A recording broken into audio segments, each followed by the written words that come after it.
Welcome back to A Clock on the Journal, where we delve into the shadows of classic mysteries. In today's episode, we follow Sherlock Holmes into a tale of intrigue, disappearance, and revenge. The Adventure of Wisteria Lodge.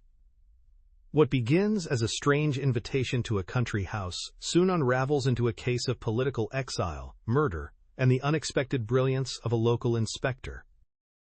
1. The singular experience of Mr. John Scott Eccles.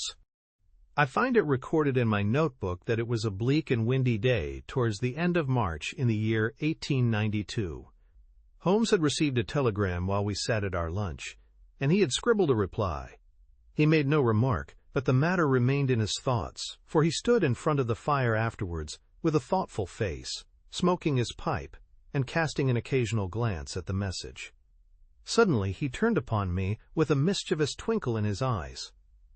"I suppose, Watson, we must look upon you as a man of letters," said he.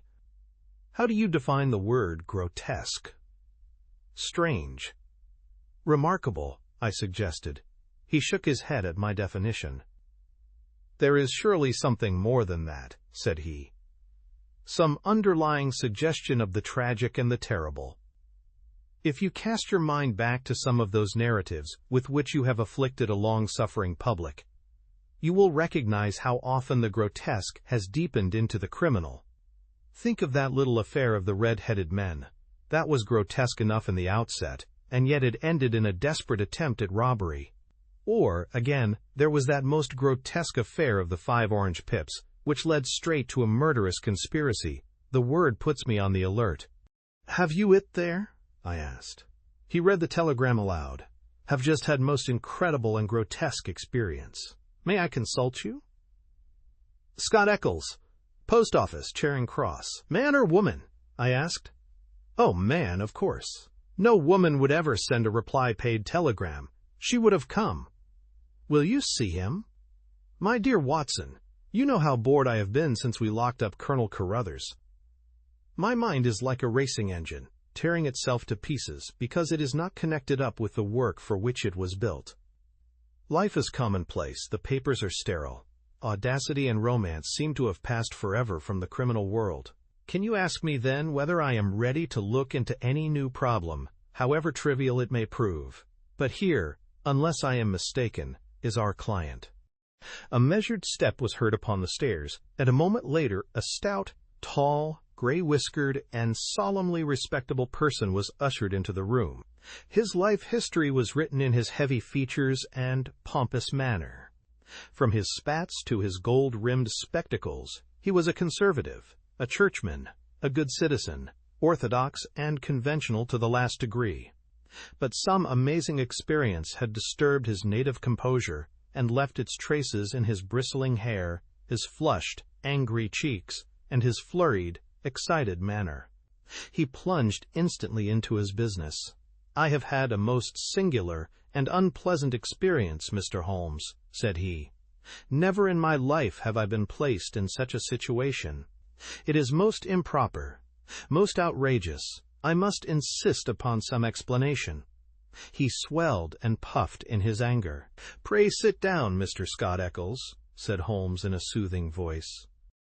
"May I ask in the first place why you came to me at all?" "Well, sir, it did not appear to be a matter which concerned the police, and yet, when you have heard the facts, you must admit that I could not leave it where it was.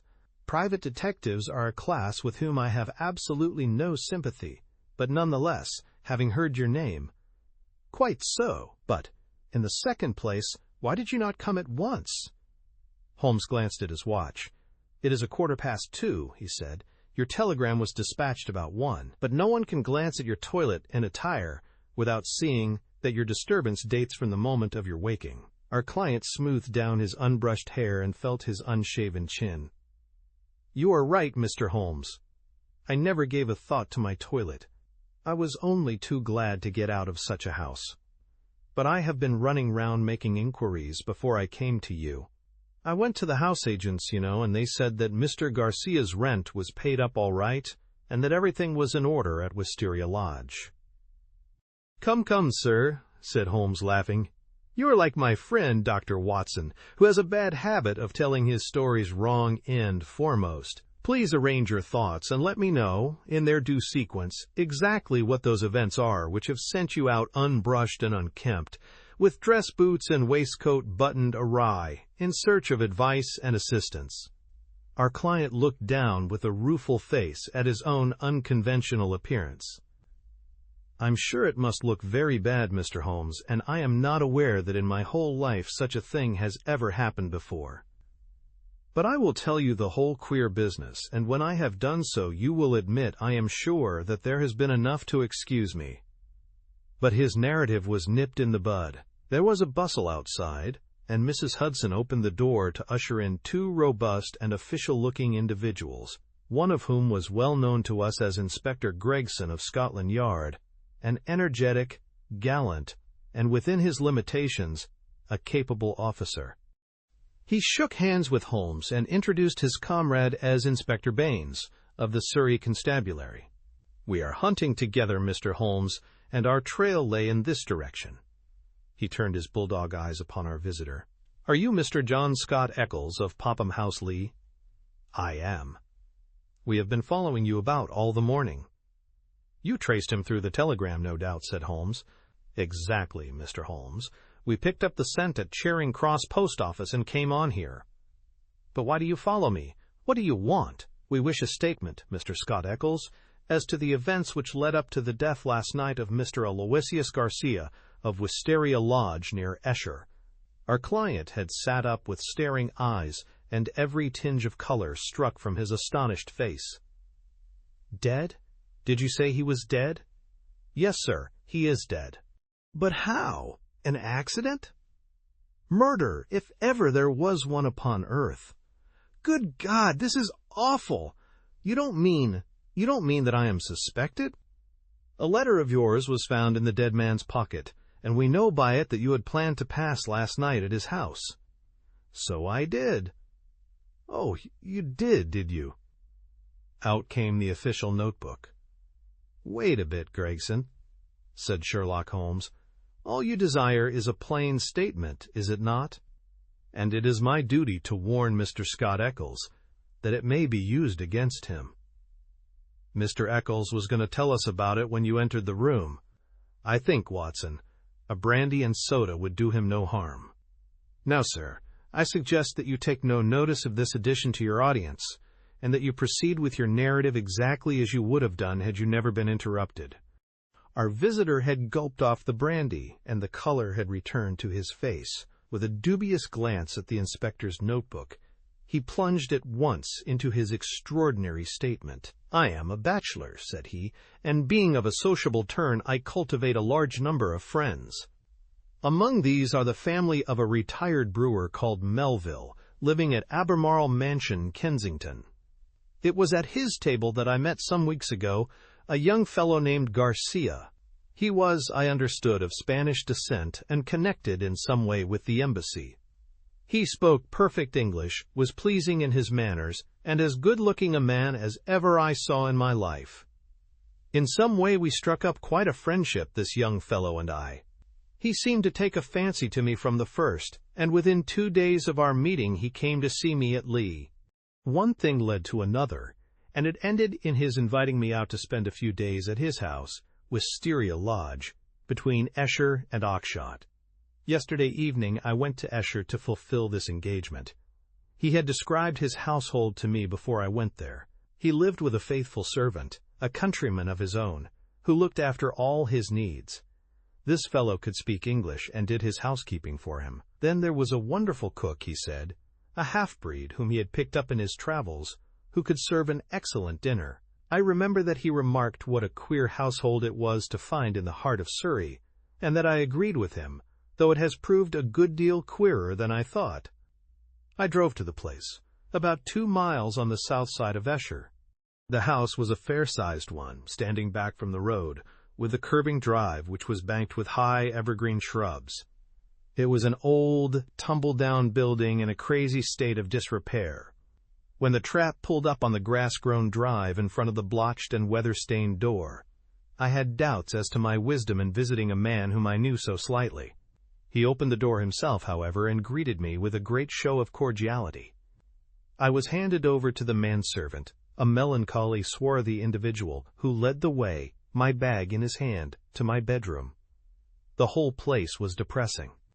Our dinner was tete-a-tete, and though my host did his best to be entertaining, his thoughts seemed to continually wander, and he talked so vaguely and wildly that I could hardly understand him.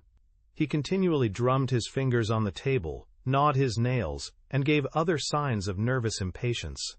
The dinner itself was neither well served nor well cooked, and the gloomy presence of the taciturn servant did not help to enliven us.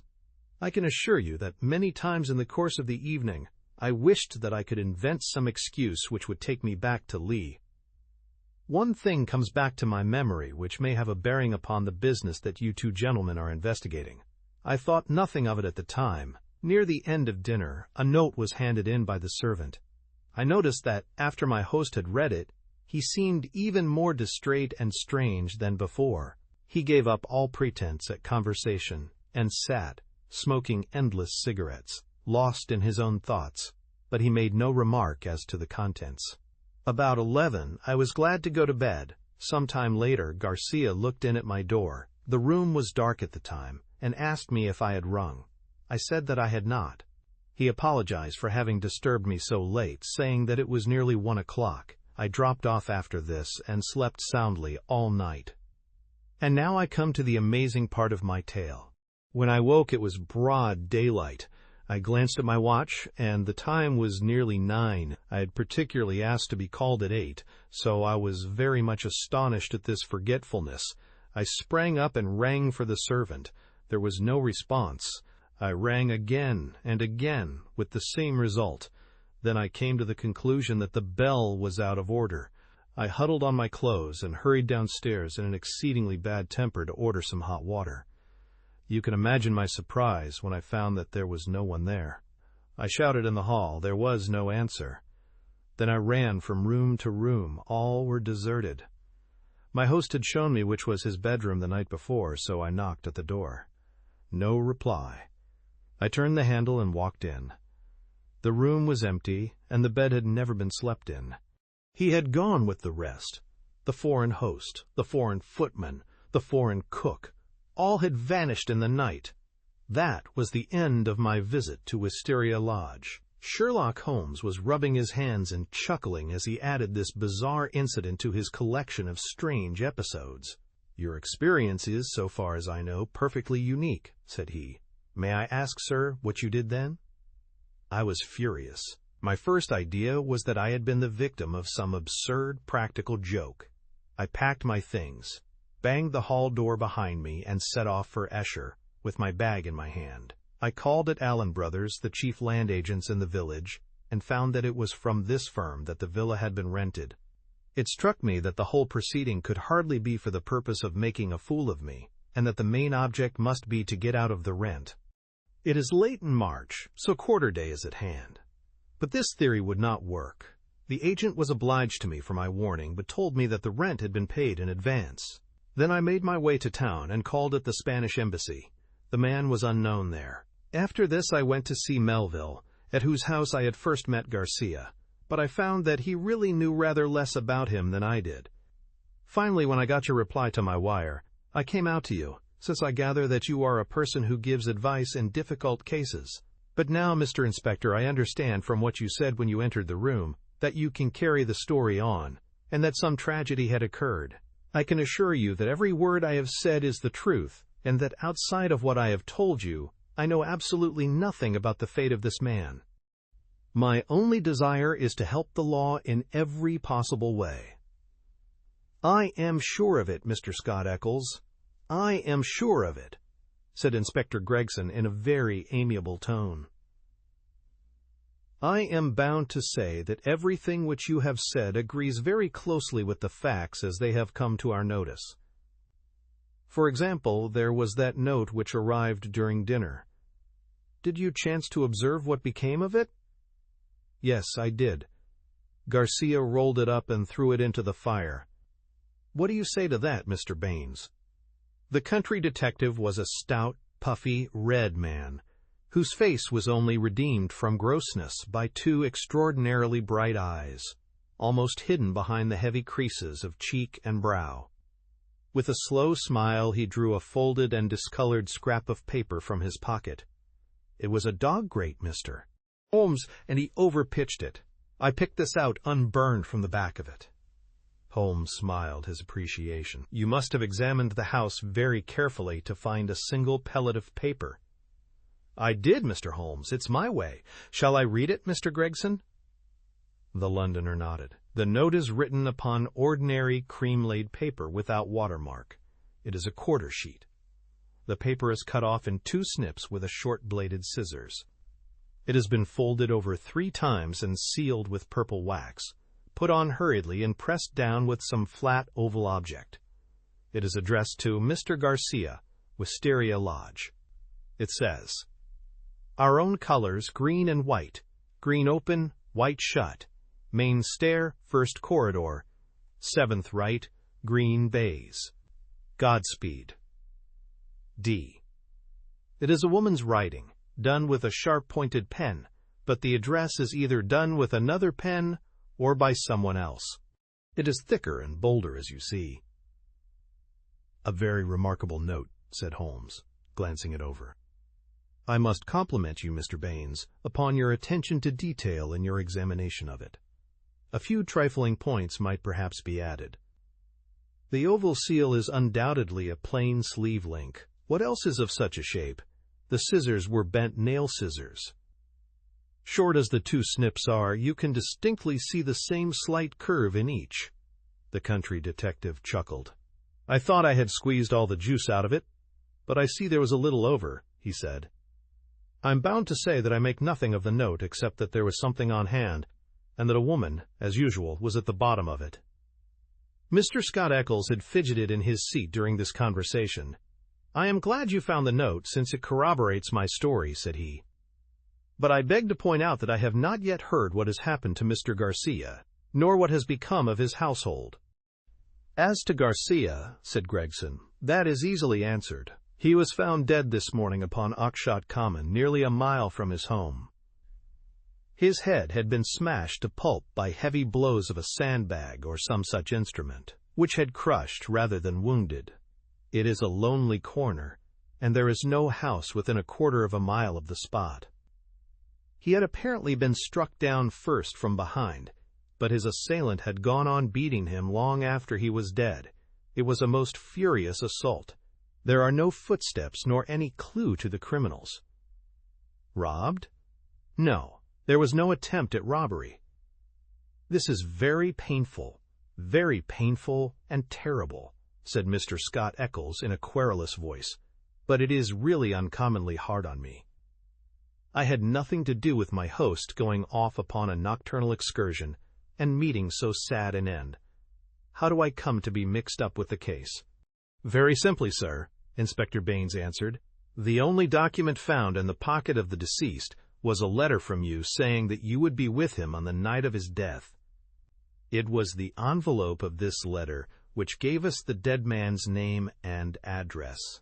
It was after 9 this morning when we reached his house and found neither you nor anyone else inside it.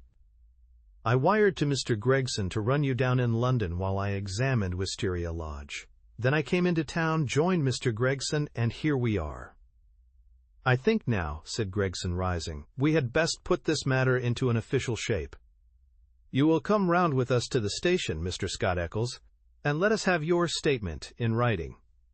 "Certainly, I will come at once. But I retain your services, Mr. Holmes. I desire you to spare no expense and no pains to get at the truth." My friend turned to the country inspector. "I suppose that you have no objection to my collaborating with you, Mr. Baines?" "Highly honored, sir, I am sure. You appear to have been very prompt and businesslike in all that you have done. Was there any clue, may I ask, as to the exact hour that the man met his death?" "He had been there since 1 o'clock. There was rain about that time, and his death had certainly been before the rain." "But that is perfectly impossible, Mr. Baines," cried our client. "His voice is unmistakable. I could swear to it that it was he who addressed me in my bedroom at that very hour." "Remarkable, but by no means impossible," said Holmes, smiling. "You have a clue?" asked Gregson. "On the face of it, the case is not a very complex one, though it certainly presents some novel and interesting features. A further knowledge of facts is necessary before I would venture to give a final and definite opinion. By the way, Mr. Baines, did you find anything remarkable besides this note in your examination of the house?" The detective looked at my friend in a singular way. "There were," said he, "one or two very remarkable things. Perhaps when I have finished at the police station you would care to come out and give me your opinion of them." "I am entirely at your service," said Sherlock Holmes, ringing the bell. "You will show these gentlemen out, Mrs. Hudson, and kindly send the boy with this telegram. He is to pay a 5-shilling reply." We sat for some time in silence after our visitors had left. Holmes smoked hard, with his brows drawn down over his keen eyes, and his head thrust forward in the eager way characteristic of the man. "Well, Watson," he asked, turning suddenly upon me, "what do you make of it? I can make nothing of this mystification of Scott Eccles. But the crime? Well, taken with the disappearance of the man's companions, I should say that they were in some way concerned in the murder and had fled from justice. That is certainly a possible point of view. On the face of it, you must admit, however, that it is very strange that his 2 servants should have been in a conspiracy against him, and should have attacked him on the one night when he had a guest. They had him alone at their mercy every other night in the week. Then why did they fly? Quite so. Why did they fly? There is a big fact. Another big fact is the remarkable experience of our client, Scott Eccles. Now, my dear Watson, is it beyond the limits of human ingenuity to furnish an explanation which would cover both of these big facts? If it were one which would also admit of the mysterious note with its very curious phraseology, why, then it would be worth accepting as a temporary hypothesis. If the fresh facts which come to our knowledge all fit themselves into the scheme, then our hypothesis may gradually become a solution. But what is our hypothesis? Holmes leaned back in his chair with half-closed eyes. "You must admit, my dear Watson, that the idea of a joke is impossible. There were grave events afoot, as the sequel showed, and the coaxing of Scott Eccles to Wisteria Lodge had some connection with them. But what possible connection? Let us take it link by link. There is, on the face of it, something unnatural about this strange and sudden friendship between the young Spaniard and Scott Eccles. It was the former who forced the pace. He called upon Eccles at the other end of London on the very day after he first met him, and he kept in close touch with him until he got him down to Esher. Now, what did he want with Eccles? What could Eccles supply? I see no charm in the man. He is not particularly intelligent, not a man likely to be congenial to a quick-witted Latin. Why, then, was he picked out from all the other people whom Garcia met as particularly suited to his purpose?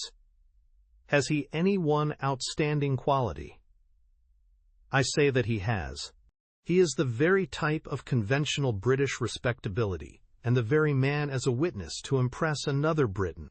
You saw yourself how neither of the inspectors dreamed of questioning his statement, extraordinary as it was.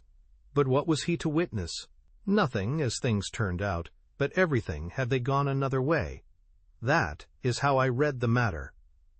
I see. He might have proved an alibi. Exactly, my dear Watson.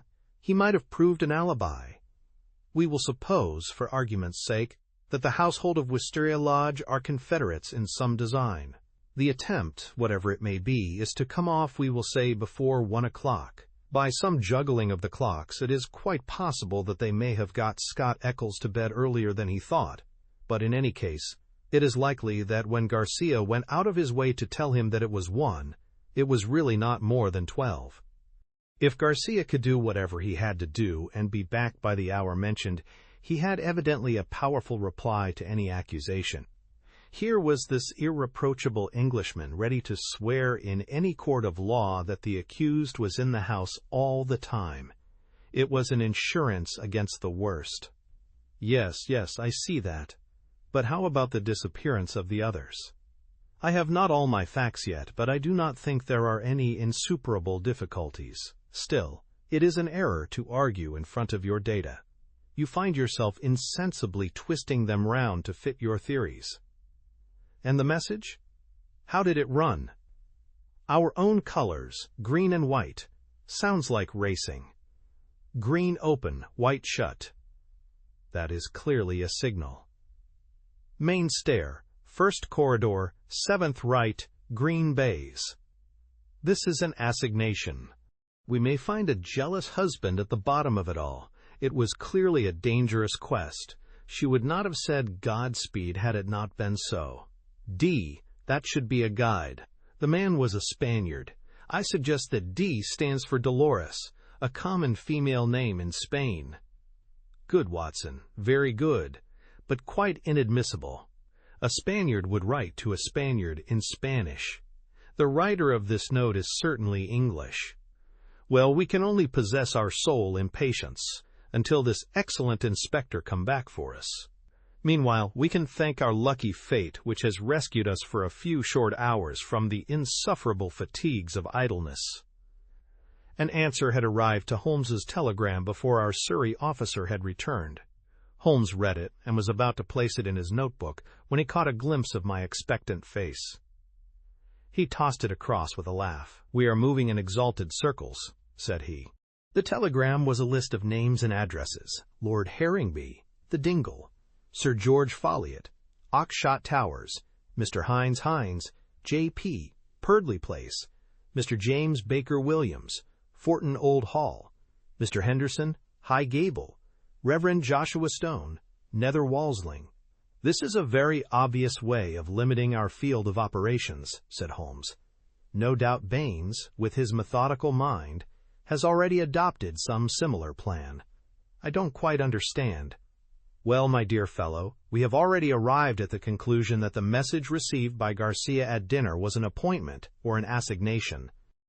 Now, if the obvious reading of it is correct, and in order to keep the tryst one has to ascend a main stair and seek the 7th door in a corridor, it is perfectly clear that the house is a very large one. It is equally certain that this house cannot be more than a mile or two from Oxshott, since Garcia was walking in that direction and hoped, according to my reading of the facts, to be back in Wisteria Lodge in time to avail himself of an alibi, which would only be valid up to 1 o'clock. As the number of large houses close to Oxshott must be limited, I adopted the obvious method of sending to the agents mentioned by Scott Eccles and obtaining a list of them. Here they are in this telegram, and the other end of our tangled skein must lie among them. It was nearly 6 o'clock before we found ourselves in the pretty Surrey village of Esher, with Inspector Baines as our companion. Holmes and I had taken things for the night, and found comfortable quarters at the Bull. Finally, we set out in the company of the detective on our visit to Wisteria Lodge. It was a cold, dark March evening, with a sharp wind and a fine rain beating upon our faces, a fit setting for the wild common over which our road passed and the tragic goal to which it led us. 2. The Tiger of San Pedro. A cold and melancholy walk of a couple of miles brought us to a high wooden gate which opened into a gloomy avenue of chestnuts. The curved and shadowed drive led us to a low, dark house, pitch black against a slate-colored sky. From the front window upon the left of the door there peeped a glimmer of a feeble light. "There's a constable in possession," said Baines. "I'll knock at the window." He stepped across the grass plot and tapped with his hand on the pane. Through the fogged glass I dimly saw a man spring up from a chair beside the fire and heard a sharp cry from within the room.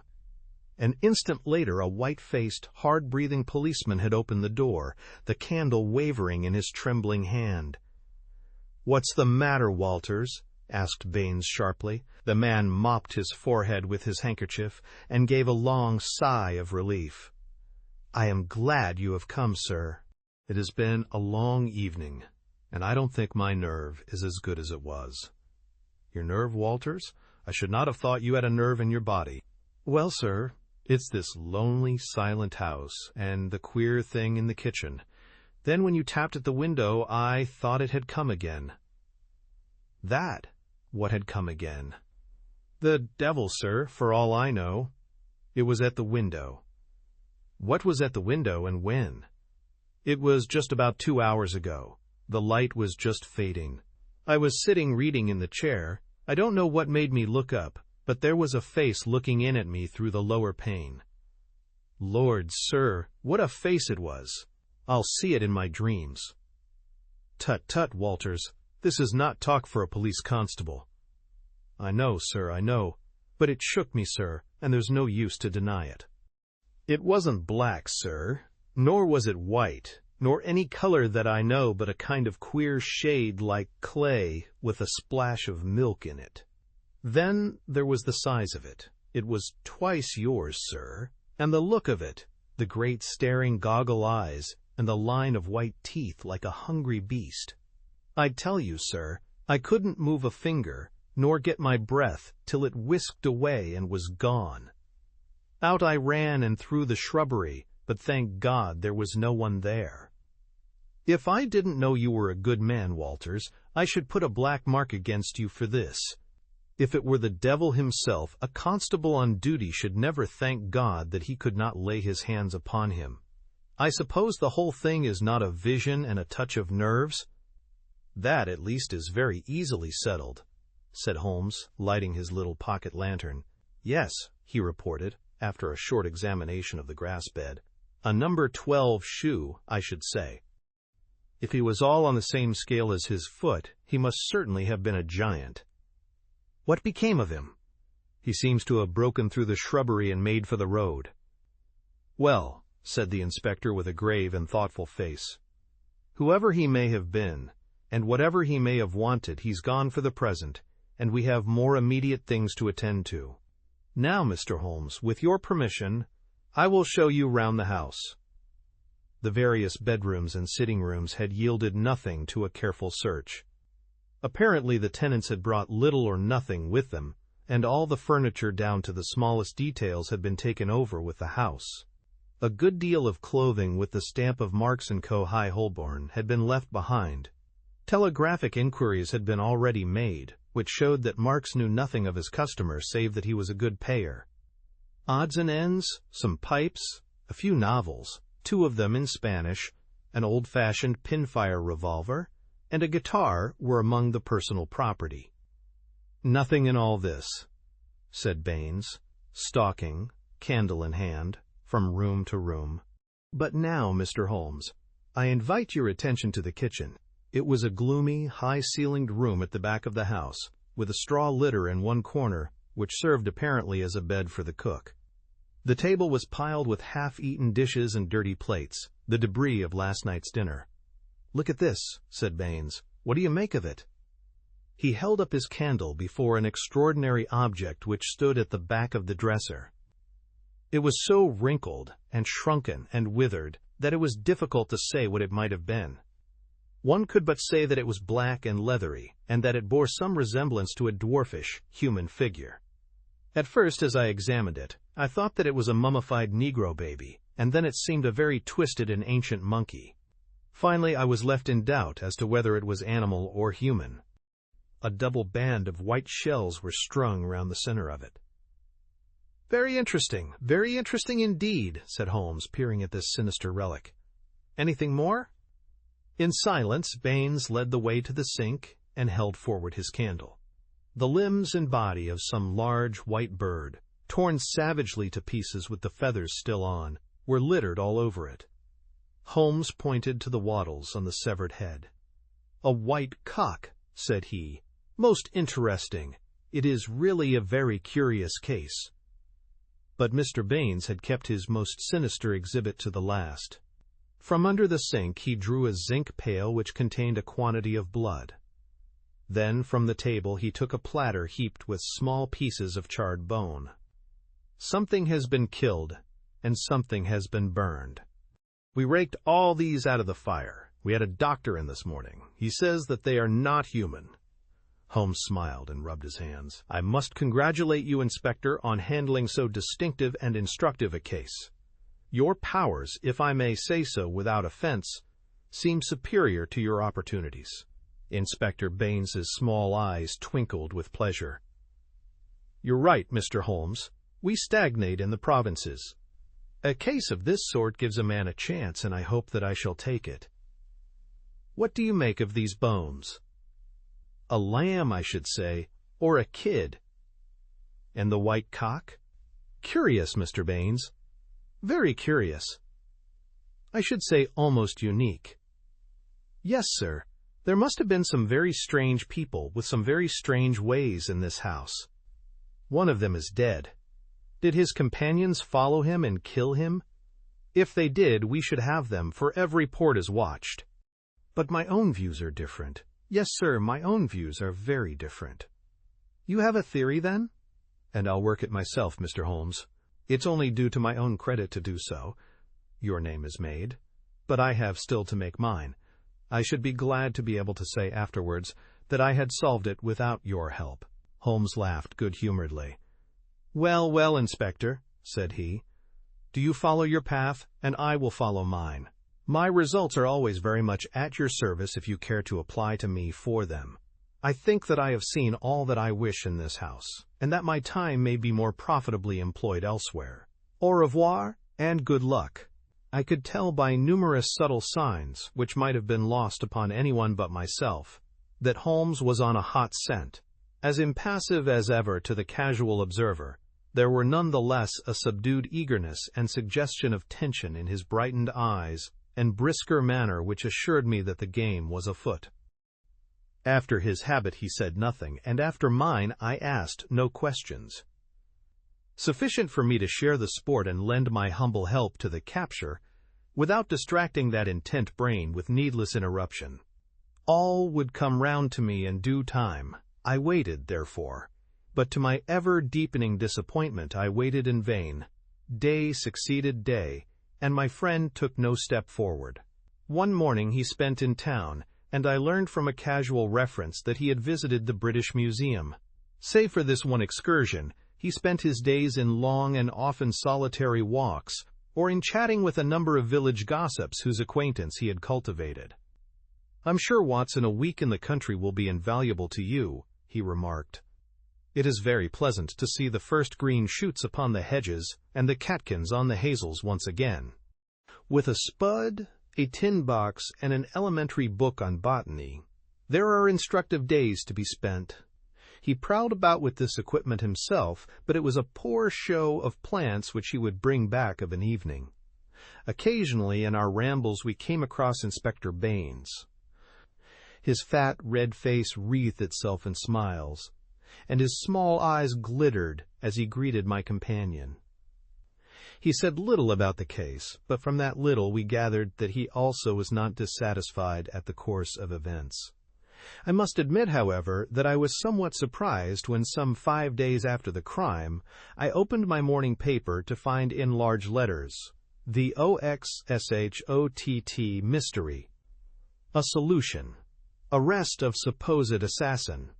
Holmes sprang in his chair as if he had been stung when I read the headlines. "By Jove!" he cried. "You don't mean that Baines has got him?" "Apparently," said I as I read the following report. Great excitement was caused in Esher and the neighboring district when it was learned late last night that an arrest had been effected in connection with the Oxshott murder. It will be remembered that Mr. Garcia, of Wisteria Lodge, was found dead on Oxshott Common, his body showing signs of extreme violence, and that on the same night his servant and his cook fled, which appeared to show their participation in the crime. It was suggested, but never proved, that the deceased gentleman may have had valuables in the house, and that their abstraction was the motive of the crime. Every effort was made by Inspector Baines, who has the case in hand, to ascertain the hiding place of the fugitives, and he had good reason to believe that they had not gone far, but were lurking in some retreat which had been already prepared. It was certain from the first, however, that they would eventually be detected, as the cook, from the evidence of 1 or 2 tradespeople who have caught a glimpse of him through the window, was a man of most remarkable appearance, being a huge and hideous mulatto, with yellowish features of a pronounced negroid type. This man has been seen since the crime, for he was detected and pursued by Constable Walters on the same evening, when he had the audacity to revisit Wisteria Lodge. Inspector Baines, considering that such a visit must have some purpose in view and was likely, therefore, to be repeated, abandoned the house but left an ambuscade in the shrubbery, The man walked into the trap and was captured last night, after a struggle in which Constable Downing was badly bitten by the savage. We understand that when the prisoner is brought before the magistrates, a remand will be applied for by the police, and that great developments are hoped from his capture. Really, we must see Baines at once, cried Holmes, picking up his hat. We will just catch him before he starts. We hurried down the village street and found, as we had expected, that the inspector was just leaving his lodgings. "You've seen the paper, Mr. Holmes?" he asked, holding one out to us. "Yes, Baines, I've seen it. Pray don't think it a liberty if I give you a word of friendly warning." "Of warning, Mr. Holmes?" "I have looked into this case with some care, and I am not convinced that you are on the right lines. I don't want you to commit yourself too far unless you are sure." "You're very kind, Mr. Holmes. I assure you I speak for your good." It seemed to me that something like a wink quivered for an instant over one of Mr. Baines's tiny eyes. "We agreed to work on our own lines, Mr. Holmes. That's what I am doing." "Oh, very good," said Holmes. "Don't blame me." "No, sir, I believe you mean well by me. But we all have our own systems, Mr. Holmes. You have yours, and maybe I have mine. Let us say no more about it. You're welcome always to my news. This fellow is a perfect savage, as strong as a cart horse and as fierce as the devil. He chewed Downing's thumb nearly off before they could master him. He hardly speaks a word of English, and we can get nothing out of him but grunts." "And you think you have evidence that he murdered his late master?" "I didn't say so, Mr. Holmes. I didn't say so. We all have our little ways. You try yours, and I will try mine. That's the agreement." Holmes shrugged his shoulders as we walked away together. "I can't make the man out. He seems to be riding for a fall. Well, as he says, we must each try our own way and see what comes of it. But there's something in Inspector Baines which I can't quite understand."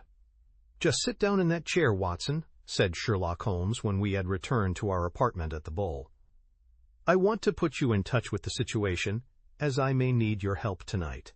Let me show you the evolution of this case so far as I have been able to follow it. Simple as it has been in its leading features, it has nonetheless presented surprising difficulties in the way of an arrest.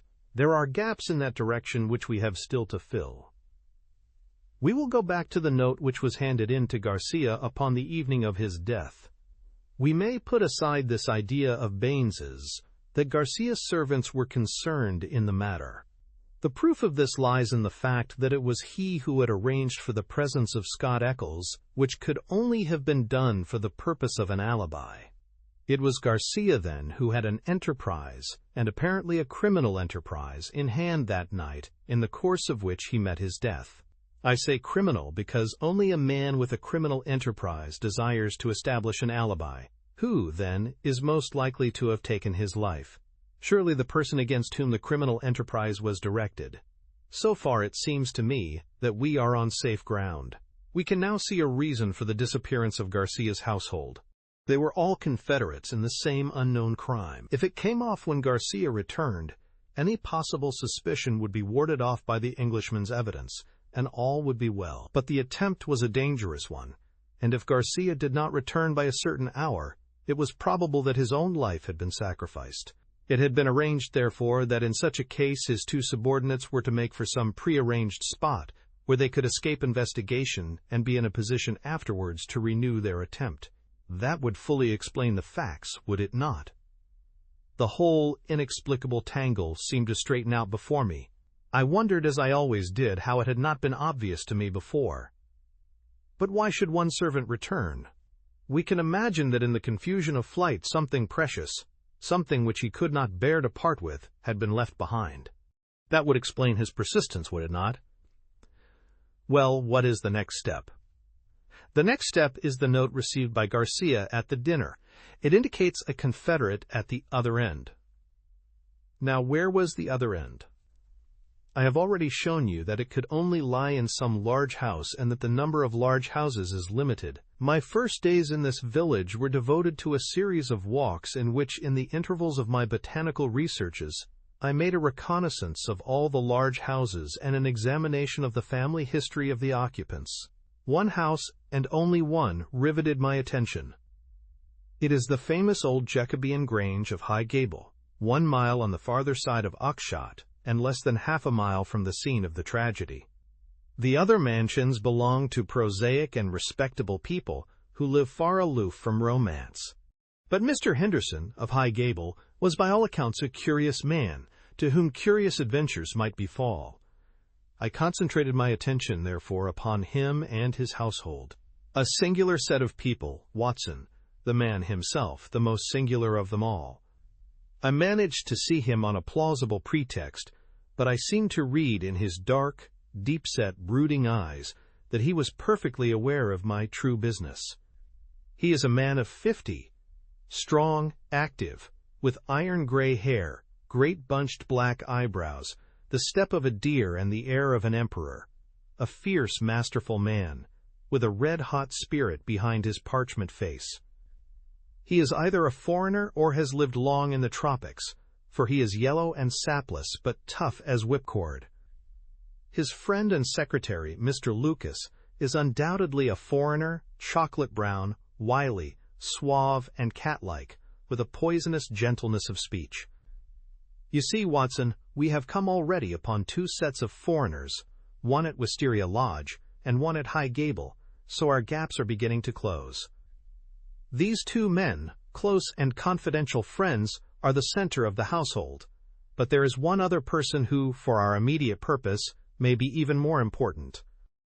Henderson has 2 children, girls of 11 and 13. Their governess is a Miss Burnett, an Englishwoman of 40 or thereabouts. There is also one confidential manservant. This little group forms the real family, for they travel about together, and Henderson is a great traveler, always on the move. It is only within the last weeks that he has returned, after a year's absence, to High Gable. I may add that he is enormously rich, and whatever his whims may be, he can very easily satisfy them. For the rest, his house is full of butlers, footmen, maidservants, and the usual overfed, underworked staff of a large English country house. So much I learned, partly from village gossip and partly from my own observation. There are no better instruments than discharged servants with a grievance, and I was lucky enough to find one. I call it luck, but it would not have come my way had I not been looking out for it. As Baines remarks, we all have our systems. It was my system which enabled me to find John Warner, late gardener of High Gable, sacked in a moment of temper by his imperious employer. He in turn had friends among the indoor servants who unite in their fear and dislike of their master, so I had my key to the secrets of the establishment. Curious people, Watson.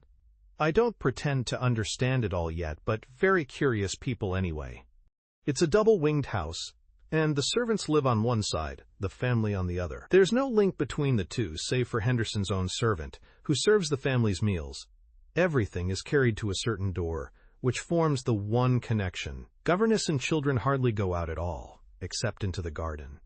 Henderson never by any chance walks alone. His dark secretary is like his shadow. The gossip among the servants is that their master is terribly afraid of something.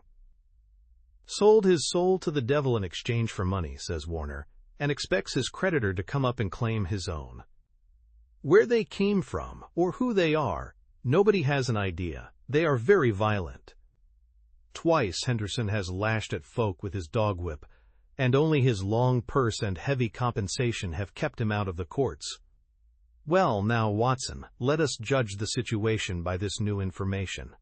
We may take it that the letter came out of this strange household and was an invitation to Garcia to carry out some attempt which had already been planned. Who wrote the note?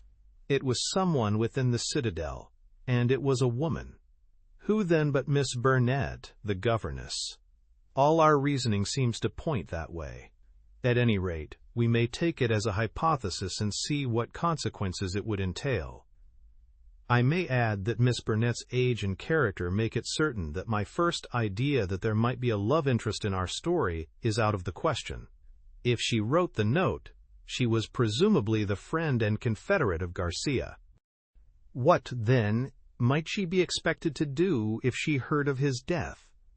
If he met it in some nefarious enterprise, her lips might be sealed, Still, in her heart, she must retain bitterness and hatred against those who had killed him, and would presumably help so far as she could to have revenge upon them. Could we see her then and try to use her?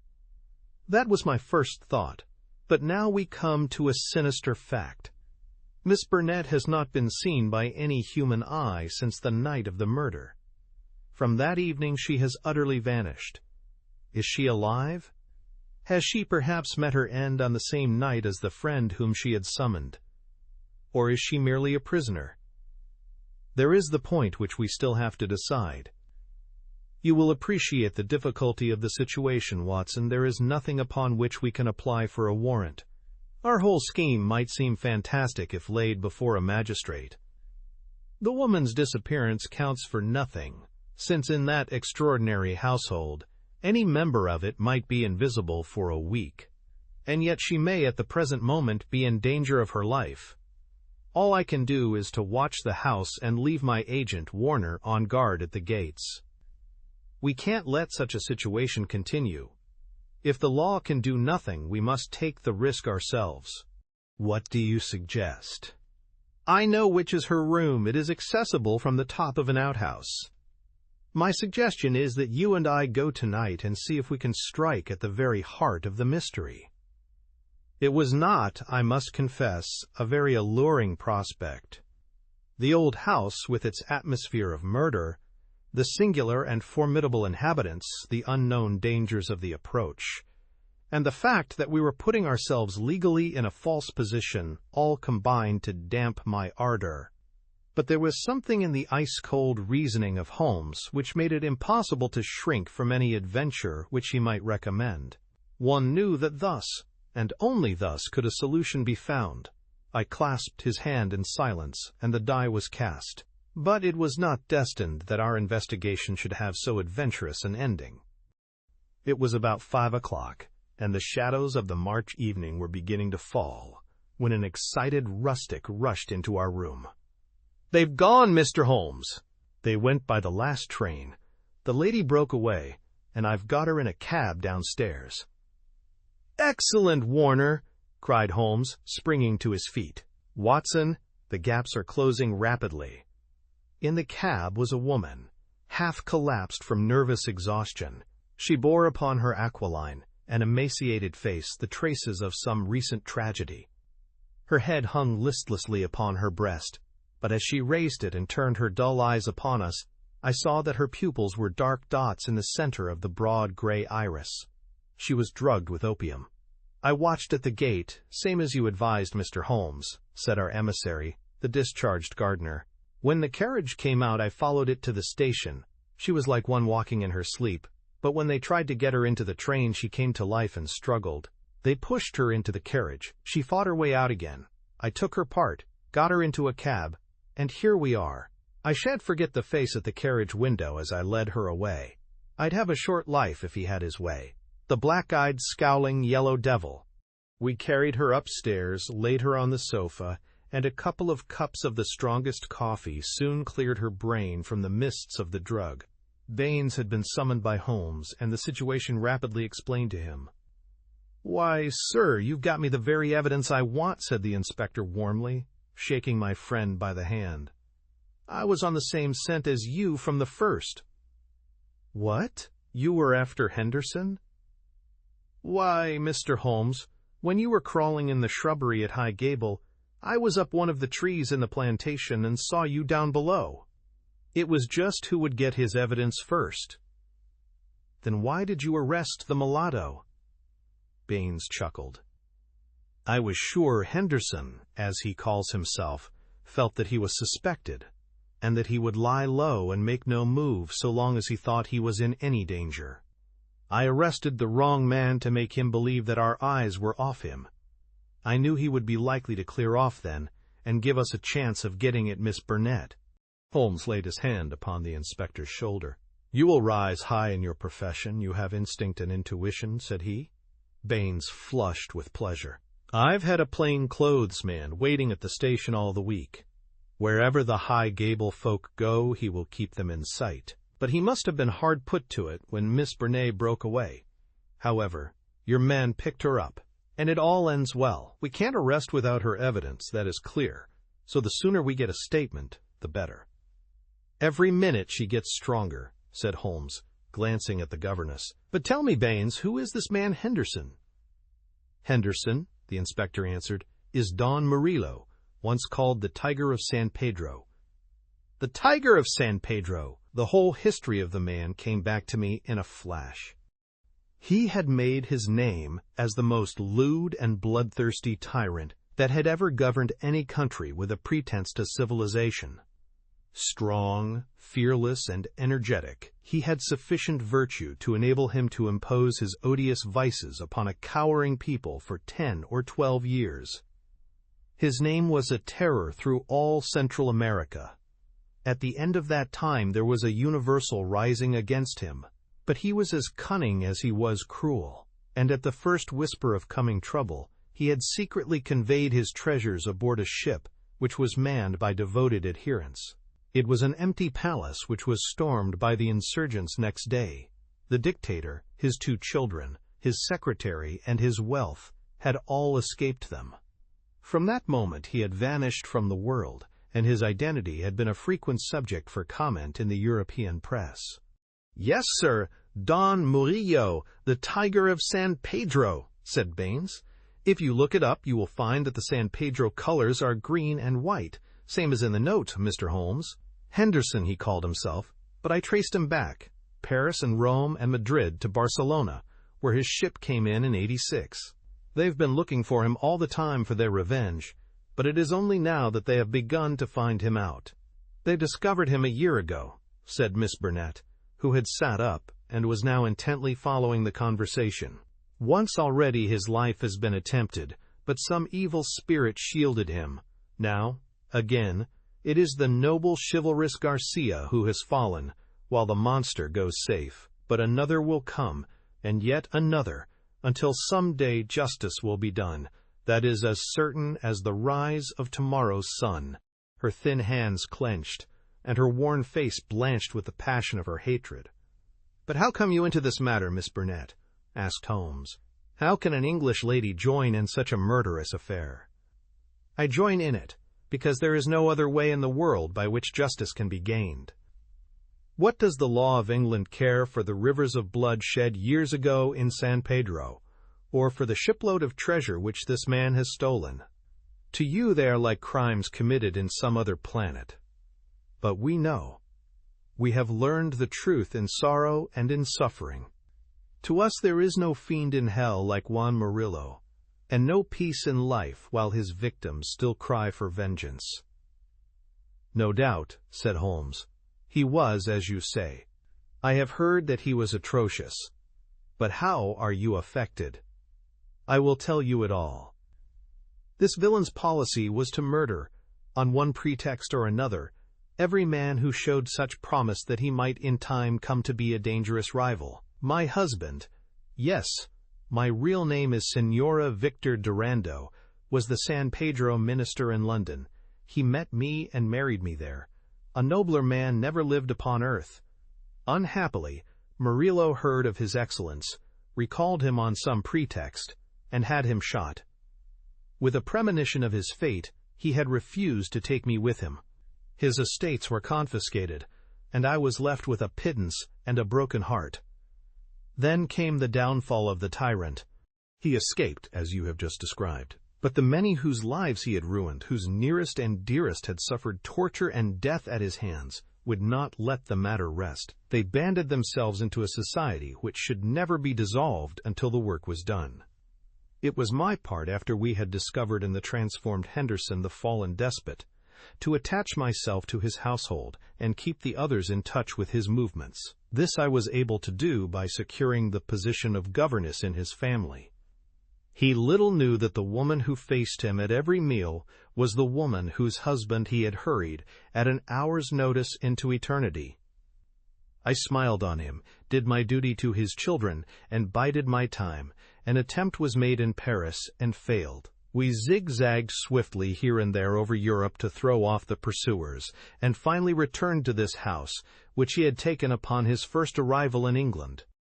But here also the ministers of justice were waiting. Knowing that he would return there, Garcia, who was the son of the former highest dignitary in San Pedro, was waiting with 2 trusty companions of humble station, all 3 fired with the same reasons for revenge. He could do little during the day, for Murillo took every precaution and never went out save with his satellite Lucas, or Lopez as he was known in the days of his greatness. At night, however, he slept alone, and the avenger might find him. On a certain evening, which had been prearranged, I sent my friend final instructions, for the man was forever on the alert and continually changed his room. I was to see that the doors were open, and the signal of a green or white light in a window which faced the drive was to give notice if all was safe or if the attempt had better be postponed. But everything went wrong with us. In some way I had excited the suspicion of Lopez, the secretary. He crept up behind me and sprang upon me just as I had finished the note. He and his master dragged me to my room and held judgment upon me as a convicted traitress. Then and there they would have plunged their knives into me could they have seen how to escape the consequences of the deed. Finally, after much debate, they concluded that my murder was too dangerous, but they determined to get rid forever of Garcia. They had gagged me, and Murillo twisted my arm round until I gave him the address. I swear that he might have twisted it off had I understood what it would mean to Garcia. Lopez addressed the note which I had written, sealed it with his sleeve link, and sent it by the hand of the servant Jose. How they murdered him I do not know, save that it was Murillo's hand who struck him down, for Lopez had remained to guard me. I believe he must have waited among the gorse bushes through which the path winds, and struck him down as he passed. At first they were of a mind to let him enter the house and to kill him as a detected burglar. But they argued that if they were mixed up in an inquiry, their own identity would at once be publicly disclosed, and they would be open to further attacks. With the death of Garcia, the pursuit might cease, since such a death might frighten others from the task. All would now have been well for them had it not been for my knowledge of what they had done. I have no doubt that there were times when my life hung in the balance. I was confined to my room, terrorized by the most horrible threats, cruelly ill-used to break my spirit. See this stab on my shoulder and the bruises from end to end of my arms, and a gag was thrust into my mouth on the one occasion when I tried to call from the window. For 5 days this cruel imprisonment continued, with hardly enough food to hold body and soul together. This afternoon a good lunch was brought me, but the moment after I took it, I knew that I had been drugged. In a sort of dream I remember being half led, half carried to the carriage. In the same state I was conveyed to the train. Only then, when the wheels were almost moving, did I suddenly realize that my liberty lay in my own hands. I sprang out, they tried to drag me back, and had it not been for the help of this good man who led me to the cab, I should never have broken away. Now, thank God, I am beyond their power forever. We had all listened intently to this remarkable statement. It was Holmes who broke the silence. Our difficulties are not over, he remarked, shaking his head. Our police work ends, but our legal work begins. Exactly, said I. A plausible lawyer could make it out as an act of self-defense. There may be 100 crimes in the background, but it is only on this one that they can be tried. Come, come, said Baines cheerily. I think better of the law than that. Self-defense is one thing. To entice a man in cold blood with the object of murdering him is another, whatever danger you may fear from him. No, no, we shall all be justified when we see the tenants of High Gable at the next Guildford Assizes. It is a matter of history, however, that a little time was still to elapse before the tiger of San Pedro should meet with his deserts. Wily and bold, he and his companion threw their pursuer off their track by entering a lodging-house in Edmonton Street and leaving by the back gate into Curzon Square. From that day they were seen no more in England. Some 6 months afterwards, the Marquess of Montalva and Señor Rulli, his secretary, were both murdered in their rooms at the Hotel Escurial at Madrid. The crime was ascribed to nihilism, and the murderers were never arrested. Inspector Baines visited us at Baker Street, with a printed description of the dark face of the secretary and of the masterful features, the magnetic black eyes, and the tufted brows of his master. We could not doubt that justice, if belated, had come at last. "A chaotic case, my dear Watson," said Holmes over an evening pipe. "It will not be possible for you to present in that compact form which is dear to your heart. It covers 2 continents, concerns 2 groups of mysterious persons, and is further complicated by the highly respectable presence of our friend, Scott Eccles, whose inclusion shows me that the deceased Garcia had a scheming mind and a well-developed instinct of self-preservation. It is remarkable only for the fact that amid a perfect jungle of possibilities, we, with our worthy collaborator the inspector, have kept our close hold on the essentials, and so been guided along the crooked and winding path. Is there any point which is not quite clear to you? The object of the mulatto cook's return? I think that the strange creature in the kitchen may account for it. The man was a primitive savage from the backwoods of San Pedro, and this was his fetish. When his companion and he had fled to some prearranged retreat, already occupied, no doubt by a Confederate, the companion had persuaded him to leave so compromising an article of furniture. But the mulatto's heart was with it, and he was driven back to it next day, when, on reconnoitering through the window, he found policeman Walters in possession. He waited 3 days longer, and then his piety, or his superstition, drove him to try once more. Inspector Baines, who, with his usual astuteness, had minimized the incident before me, had really recognized its importance and had left a trap into which the creature walked. Any other point, Watson? The torn bird, the pail of blood, the charred bones, all the mystery of that weird kitchen? Holmes smiled as he turned up an entry in his notebook. I spent a morning in the British Museum, reading up on that and other points. Here is a quotation from Eckermann's Voodooism and the Negroid Religions. The true voodoo worshipper attempts nothing of importance without certain sacrifices which are intended to propitiate his unclean gods. In extreme cases, these rites take the form of human sacrifices followed by cannibalism. The more usual victims are a white cock, which is plucked in pieces alive, or a black goat, whose throat is cut and body burned. So you see, our savage friend was very orthodox in his ritual. It is grotesque, Watson, Holmes added as he slowly fastened his notebook. But, as I have had occasion to remark, there is but one step from the grotesque to the horrible.